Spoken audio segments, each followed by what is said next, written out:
চন্দ্রাবতীকে টেক্কা দিতে মল্লার নিয়ে এলো গুপ্ত ক্যামেরা। পারুলের মোক্ষম চালে কি কুপকাত হবে চন্দ্রাবতী সান্যাল? চলুন বিস্তারিত জেনে নেই। ফোনে কথা বলার সময় ঋত্বিক বাবু এক শিউরে ওঠার মতো পরিস্থিতির কথা জানান।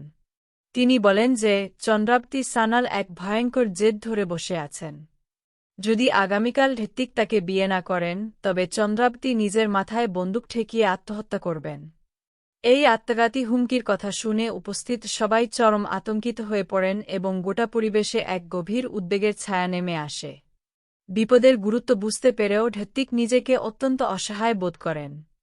যে স্থানে তাকে আটকে রাখা হয়েছে সেখানে নিরাপত্তার বেষ্টনী একটাই নিশ্ছিদ্র, যে কোনো সাধারণ মানুষের প্রবেশ অসম্ভব। ঋত্বিকের ভাষায় সেখানে একটি মশামাছি ঢোকারও উপায় নেই, উদ্ধার করা তো অনেক দূরের কথা।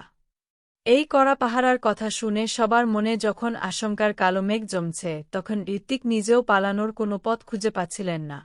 পারুলের দাদুকে রাজি করানোর ধরনটাই বলে দেয় সে কতটা বুদ্ধিমতী। কোনো জেদ বা রাগ না দেখিয়ে সে যেভাবে ঠান্ডা মাথায় কথা বলে দাদুকে নিজের পক্ষে আনল তাতে তার ব্যক্তিত্বের জোর স্পষ্ট বোঝা যায়।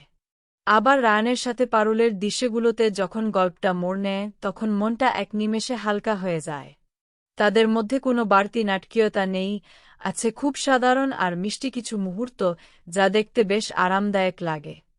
সবচেয়ে ভালো লাগছে এটা দেখে যে রায়ান আর পারুলের সম্পর্কটা তাড়াহুড়ো করে নয়, বরং খুব সময় নিয়ে ধীরে ধীরে গড়ে তোলা হচ্ছে। ঠিক এই সংকটময় মুহূর্তেই ত্রাতার ভূমিকায় অবতীর্ণ হয় পারুল। সে স্পষ্ট ভাষায় ঋত্বিকদাকে আশ্বস্ত করে জানায় যে ভয় পাওয়ার কিছু নেই, বিয়েটা তার সাথেই হবে। রুকু দিদির ভবিষ্যৎ সুখের কথা চিন্তা করে পারুল নিজের জীবন বাজি রাখতেও প্রস্তুত। তার অদম্য সাহস ও দৃঢ়প্রতিজ্ঞা পুরো পরিস্থিতিকে নতুন মোড় দেয় এবং সে ঋত্বিককে নিরাপদে বের করে আনার দায়িত্ব নিজের কাঁধে তুলে নেয়। পারুলের নেতৃত্বে বসু বাড়ির সবাই একত্রিত হয়ে রুখে দাঁড়ানোর শপথ নেন। পারুল আত্মবিশ্বাসের সাথে ঘোষণা করে যে চন্দ্রাবতী সান্যাল যদি চতুর্থায় ডালে ডালে চলেন তবে পারুল চক্রবর্তী চলে পাতায় পাতায়। সান্যাল বাড়িতে সশরীরে ঢুকতে না পারলেও পারুল এক গোপন দূতের কথা উল্লেখ করে, যা শুনে পরিবারের সবাই অবাক হয়ে যান।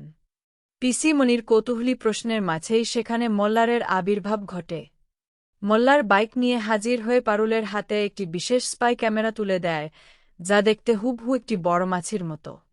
ঋত্বিকের আগে বলা মশামাছি না ঢোকার কথাটিকে চ্যালেঞ্জ জানিয়ে পারুল মুচকি হেসে বলে যে আসল মাছি না ঢুকলেও তার পাঠানো এই কৃত্রিম মাছি ঠিকই ভেতরে প্রবেশ করবে। এই আধুনিক প্রযুক্তির সাহায্যেই সান্যাল বাড়ির দুর্ভেদ্য প্রাচীর ভেদ করে ঋত্বিককে উদ্ধারের চূড়ান্ত ছক সাজিয়ে ফেলে অকুতোভয় পারুল। আজকের পর্ব কেমন লাগলো কমেন্ট করে জানিয়ে দিন।